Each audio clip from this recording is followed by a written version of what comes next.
Venezuelan President Nicolas Maduro was re-elected for another 6-year term in office, drawing angry reactions from his foreign adversaries.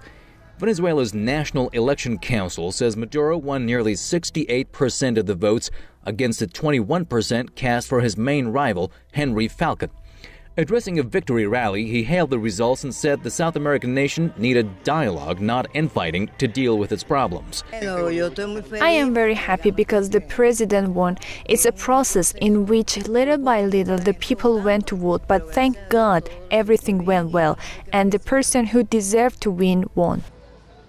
Will the country be fixed after this? I cannot say, but for my part, I don't think they are legitimate. I don't think that anything will be resolved with these elections.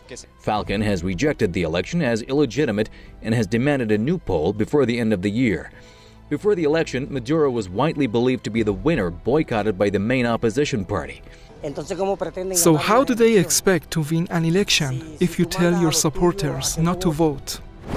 First of all, the good elections from the point of view of the West are elections which go their way.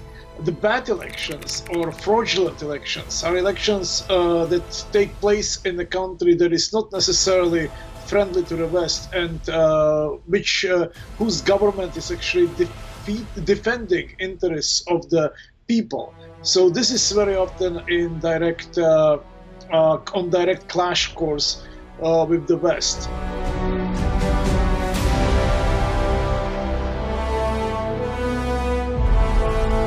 The Venezuelan opposition has long blamed Maduro for seeking to tighten his grip on power. The government denies the allegations, saying the main opposition boycotted the vote because it saw no chance of victory. Maduro's opponents in Venezuela, in tandem with the U.S., do their best to portray elections in the country as a sham and a fraud.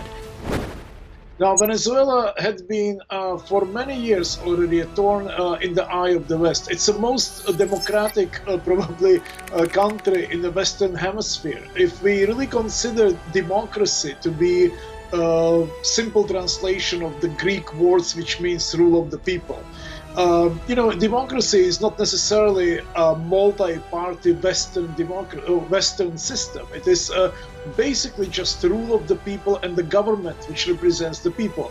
The boycotting of the election by the opposition is being used as a tool to hammer home the point that Maduro would have lost had most Venezuelans taken to the polls.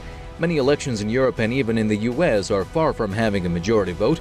Why should Venezuela's vote be discredited? It goes much further. The president of Bolivia, Evo Morales, as recently as 2 weeks ago, actually warned that there is a danger that the United States may try to overthrow the government, to use the coup scenario against the government of Venezuela.